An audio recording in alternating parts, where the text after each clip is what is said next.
Selamat malam Pak Gugup dan juga teman-teman semua. Kami dari grup 5 Strategic Leadership akan mempresentasikan tentang Developing Human Capital. Pada kesempatan kali ini, kami dari grup 5 atau kelompok 5 ada saya, Sumadi, dan juga nanti teman-teman akan memperkenalkan diri masing-masing. Silahkan. Dan kita mempresentasikan tentang Developing Human Capital secara bergantian. Silakan Mbak Ines, Mas Aji, dan Mbak Siska, bisa kenalan sebentar, silakan. Dari saya dulu ya. Silakan, Mbak. Selamat malam teman-teman sekalian. Saya Siska. Kami dari kelompok 5. Kemudian dilanjut, monggo Mbak Ines. Ya, Assalamualaikum warahmatullahi wabarakatuh. Selamat malam teman-teman semua. Dengan para mitra dan teman-teman dari kelompok 5 akan sharing tentang developing human capital. Monggo Mas Aji. Assalamualaikum warahmatullahi wabarakatuh. Saya Aji. Waalaikumsalam warahmatullahi wabarakatuh. Posisi di Solo. Kita akan mulai presentasinya. Monggo Pak Sumadi pembukaan. Oke, terima kasih. Saya sharing slide-nya sebentar. Ya.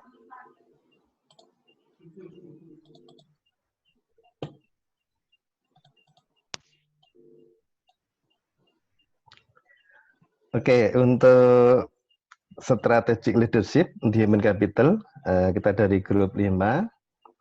Secara konten nanti kita ada 4 hal yang akan kita sampaikan. Yang pertama berkaitan dengan bisnis model. Dari checkers and clears itu seperti apa. Kemudian nanti kita akan mengupas sedikit tentang undercover boss-nya, agendanya seperti apa. Kemudian kita lihat lesson learn-nya dari kasus ini, atau dari undercover boss ini. Kemudian berikutnya nanti kita akan melihat implementasinya seperti apa di perusahaan. Untuk itu kita bisa mulai untuk bisnis model. Silakan bisa mulai Mas Aji. Baik. Selamat malam teman-teman. Di sini bisnis model untuk Checker and Rally. Bisa kita lihat pada tahun 1986, Checkers dibuat di Mobile, Alabama oleh Jim Matei dan dipublikasikan pada tahun 1991. Bisa slide-nya lanjutnya ya. Lalu selanjutnya, Rally dibuat di Louisville, Kentucky pada tahun 1985 oleh Jim Patterson. Dan berjalannya waktu pada tahun 1991 hingga 1992, Rally gaya modelnya bisnis Maxi of America, lalu Snaps, dan Zips, yaitu dengan drive-thru. Mereka membuat cara drive-thru-nya 3 restoran burger yang terkenal pada saat itu. Lalu pada tahun 1996, Rally ini dibeli oleh perusahaan CKE Restoran, di mana induknya itu bernama Carl's Junior dan Hardee's. Lalu CKE ini menjual Rally ke Checker pada tahun 1999 sampai sekarang, di mana Checkers and Rally berhasil membuat 900 restoran yang beroperasi di 30 negara bagian dengan pendapatannya sebesar 680 juta US dollar dan mempunyai karyawan sebanyak 20.000 dan mereka markas besarnya ada di Tampa, Florida. Baik, untuk selanjutnya akan membahas agenda Undercover Boss yang akan disampaikan oleh Mbak Siska. Mbak Siska, dipersilahkan. Terima kasih sebelumnya Mas Cesar Aji. Kita lanjutkan ke slide berikutnya mengenai Undercover Boss. Kita tolong Pak Sumadi slide-nya. Di Undercover Boss ini merupakan reality show khusus yang menceritakan tentang bagaimana seorang pimpinan atau presiden menyamar dan masuk ke bisnis unitnya. Khusus untuk episode Checker and Rally ditayangkan pada tanggal 17 Februari 2012. Jadi Enrique Rick Silva yang merupakan CEO dan Presiden Checker and Rally, menyamar sebagai Alex Gracia, pemilik apotek yang gagal dari Philadelphia. Next, Pak Sumadi.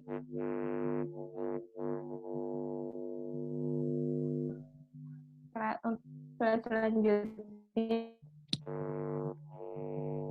Kemudian di acara Undercover Boss untuk episode ini, Alex atau Rick Silva itu ditugaskan di 3 tempat yang berbeda. Di hari pertama, Alex membantu Todd, yaitu karyawan di bagian Grill and Fresh Station, di restoran cabang Homestead, Florida. Pada hari pertama ini, Alex menemukan bahwa terdapat beberapa karyawan yang belum memiliki bekal training yang cukup, sehingga manajer dari cabang Homestead, Florida, yaitu Stephen, beliau terus-menerus menekan karyawan dengan memerintah, sehingga karyawan merasa tertekan, dan hal ini mengusik Alex sendiri. Kemudian Alex berdiskusi dengan Todd, mengapa kok hal ini bisa terjadi, dan ternyata dari Todd juga belum mendapatkan bekal training yang cukup, padahal Todd memiliki passion yang cukup besar sebagai chef, sehingga Todd bisa belajar secara otodidak di restoran itu tanpa melalui bekal training. Melihat hal itu, Alex segera berdiskusi dengan Stephen dan memerintahkan Stephen untuk segera menutup restoran untuk cabang tersebut. Kemudian memerintahkan kantor pusat untuk mengirim kru pengganti, sementara kru di restoran Homestead, Florida dilakukan retraining.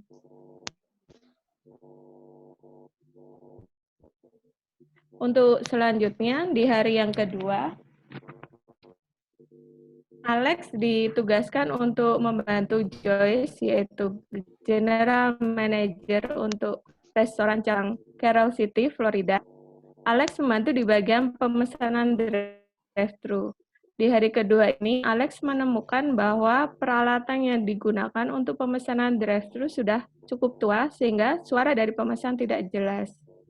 Hal ini disampaikan Alex ke Joy, dan Joy pun juga bercerita bahwa Joyce memiliki beberapa ide yang cukup baik untuk untuk mengembangkan restoran di Carol City, Florida, yaitu dengan merubah tipe makanan dan beberapa ide marketing, tapi ide tersebut diabaikan. Pada hari ketiga, Alex membantu Johanna, yaitu karyawan di bagian sandwich maker, di cabang Mobile, Alabama.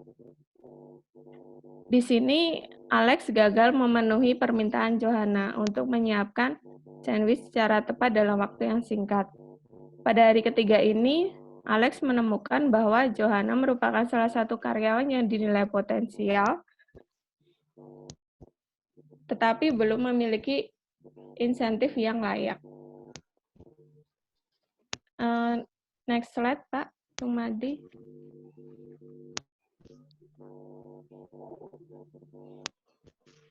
Dari video Undercover Boss tersebut, kami menyimpulkan ada beberapa corporate issue terkait dengan pengembangan human capital, yaitu yang pertama, di restoran Homestead, Florida,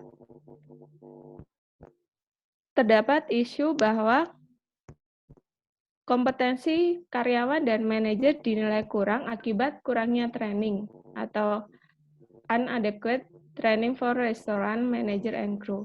Kemudian di hari kedua, kami menemukan isu terkait human capital di cabang Carol City, Florida, berbeda, yaitu kurangnya sarana untuk sharing ide dari karyawan dan peralatan yang usang yang berdampak pada pelayanan yang kurang memuaskan. Kemudian di hari ketiga, yaitu isu ketiga dari cabang Mobile Alabama, kami menemukan bahwa kurangnya program insentif, terutama bagi karyawan restoran yang potensial atau memiliki performance di atas rata-rata. Untuk selanjutnya akan dibahas mengenai lesson learned yang akan disampaikan oleh Mbak Ines. Monggo Mbak Ines. Ya, selamat malam teman. Sebelumnya terima kasih. Jadi itu tadi udah di-sharing dulu ya background-nya Checkers dari Pak Sumadi, kemudian Mas Cesar, kemudian Mbak Sita. Kita sampai di sesi lesson learn. Nah, teman-teman untuk lesson learn ini kami berusaha mengkaitkan antara video dengan kajian literatur yang sumbernya bahan ajar dari Pak Gugu. Literatur review itu ada ya teman-teman 2 artikel Harvard Business Review sama 2 jurnal ilmiah yang mana semuanya itu bisa di-download full content dan free di internet. Jadi teman-teman kalau bisa baca nanti kami bagian referensi. Kemudian dengan mengkaitkan antara literatur review tersebut dengan case yang kita udah lihat di itu, kami mencoba menuangkannya theoretical framework seperti yang teman-teman sudah lihat di PowerPoint.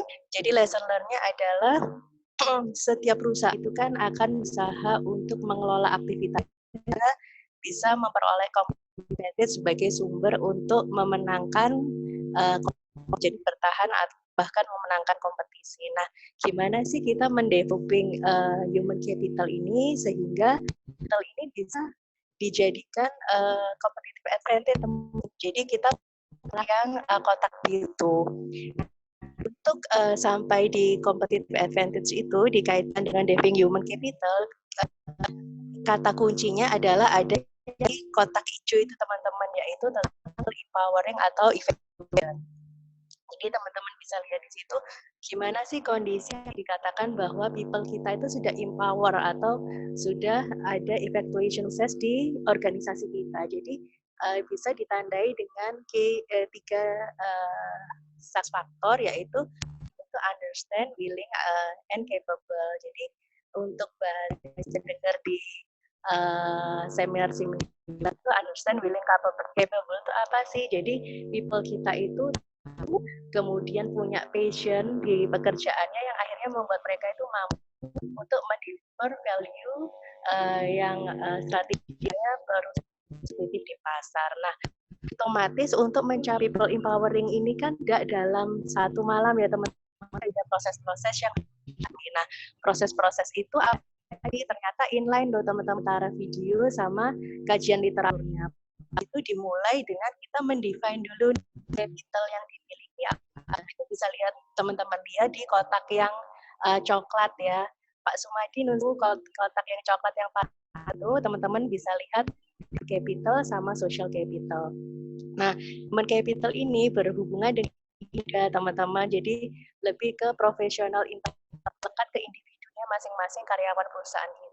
Mulai dari paling basic dulu, yaitu cognitive knowledge, sampai bila terus dikembangkan, itu bisa sampai ke level paling atas tuh yang gravity. Jadi memang pertama kali itu kita tidak di cognitive knowledge aja, tapi harus dieksplorasi dan kan jadi skill, system understanding, sampai self-motivated creativity. Nah, kalau sudah sampai self-motivated creativity ini tujuannya apa sih? Tujuannya adalah sistemnya, knowledge system yang itu apa? Jadi pengetahuan baik yang eksplisit biasa digunakan untuk day-to-day operation yang sampai nanti ke text knowledge ini tidak bisa seketika karena butuh kurva pembelajaran, karena ini sekedar knowing how tapi sudah sampai ke wisdom perusahaan. Nah, kalau udah human capital nih, kita punya tim yang jago nih, terus social capital itu apa sih?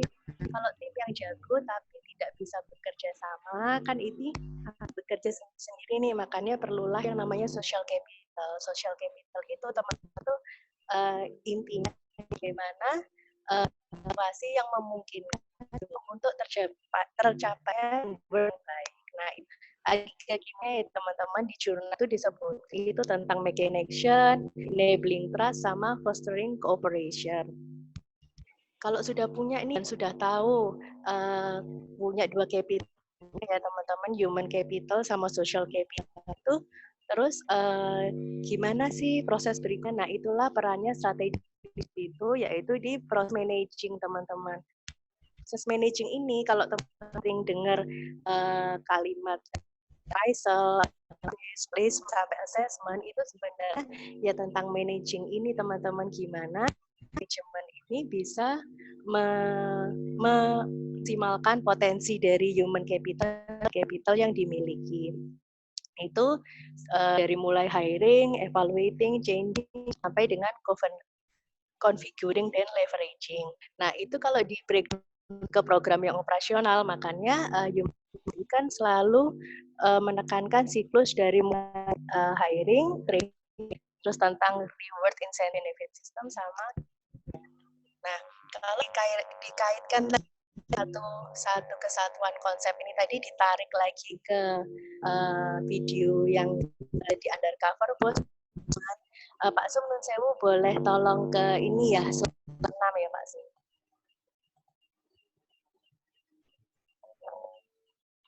Mungkin ke slide ya, nomor 6 di bawahnya lagi.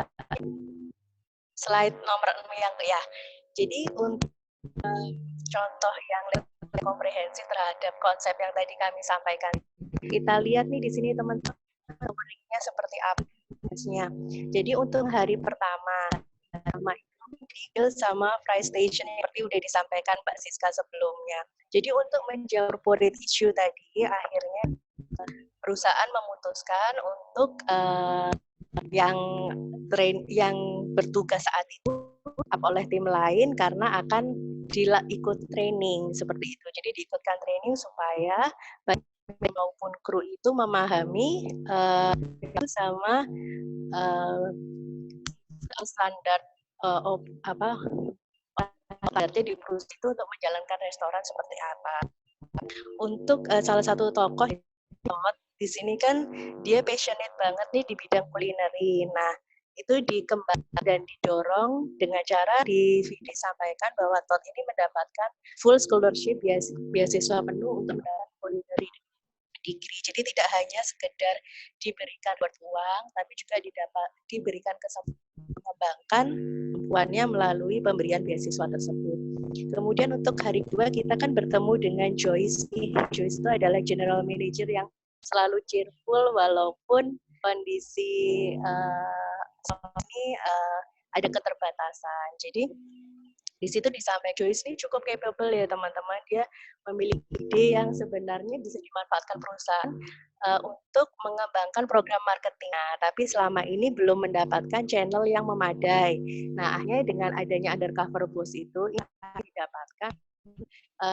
Sekarang perusahaan memberikan jalur untuk orang-orang langsung dengan customer menyumbangkan ide nih terkait produk maupun marketing program, karena sebenarnya yang customer inginnya apa kan adalah ujung tombaknya yang berhubungan langsung dengan customer.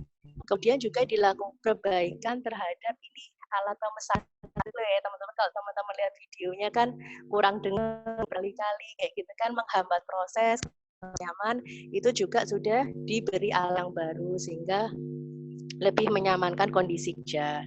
Dan yang terakhir adalah yang kita temui Joanna di Sandwich Workstation.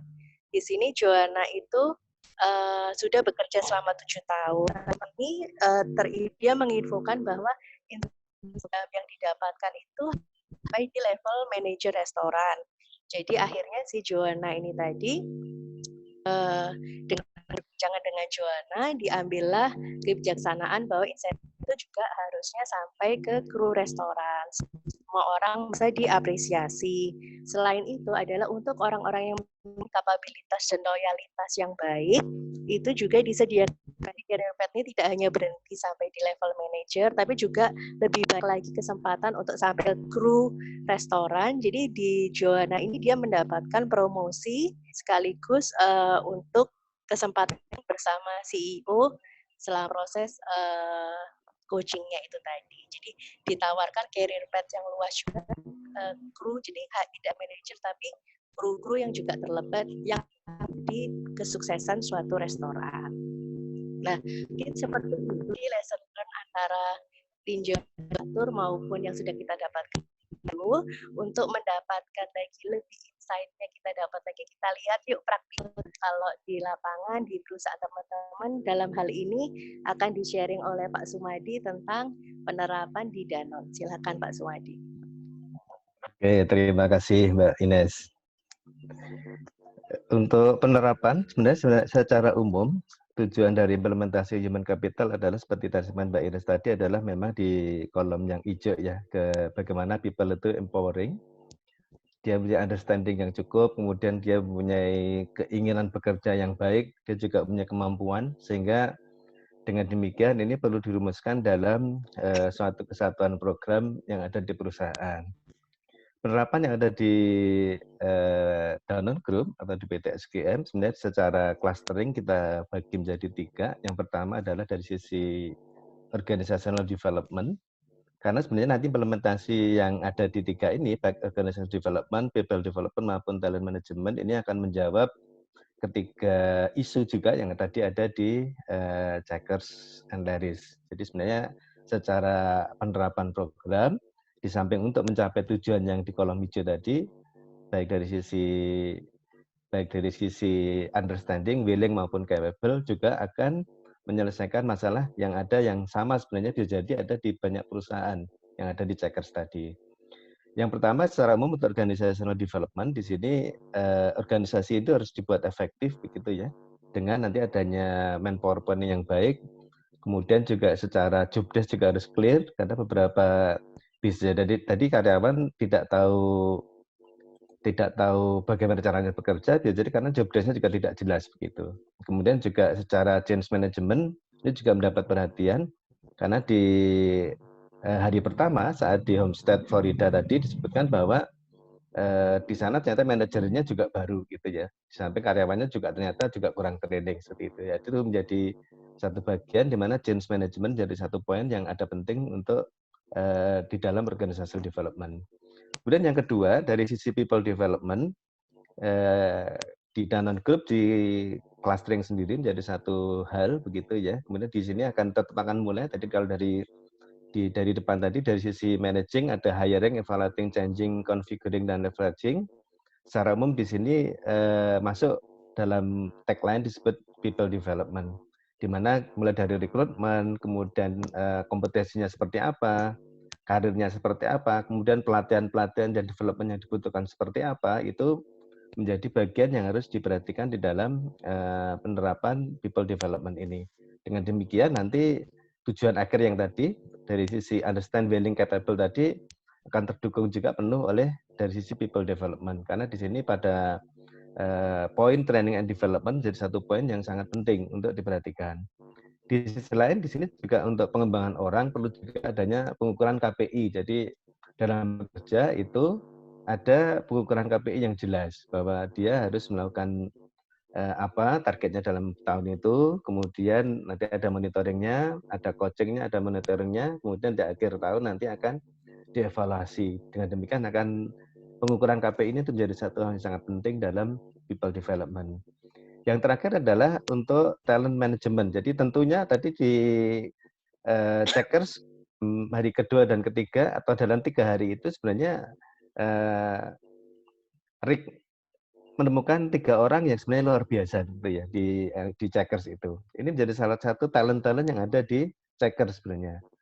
Nah di sini kalau kita lihat penerapan yang secara real adalah memang sangat penting adalah di shop floor. Shop floor itu karena tadi shop floor itu adalah memang frontline kayak di Checkers tadi memang orang yang bekerja di lapangan, di dapur dan di pelayanan itu adalah memang yang paling pokok di sana. Di sana ternyata cukup banyak talent-talent yang penting, yang cukup maju begitu.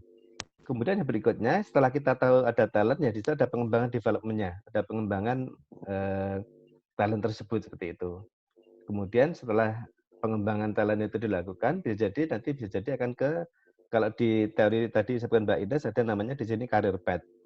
Tapi kalau secara umum di talent management kita bisa nyebutnya sebagai succession planning. Jadi sekarang kan sudah kemumpuni, sudah baik di secara implementasi, baik secara kompetensi juga dia akan bisa jadi akan dicarikan posisi yang sesuai, atau dia bisa jadi menjadi calon-calon leader yang perusahaan masa depan.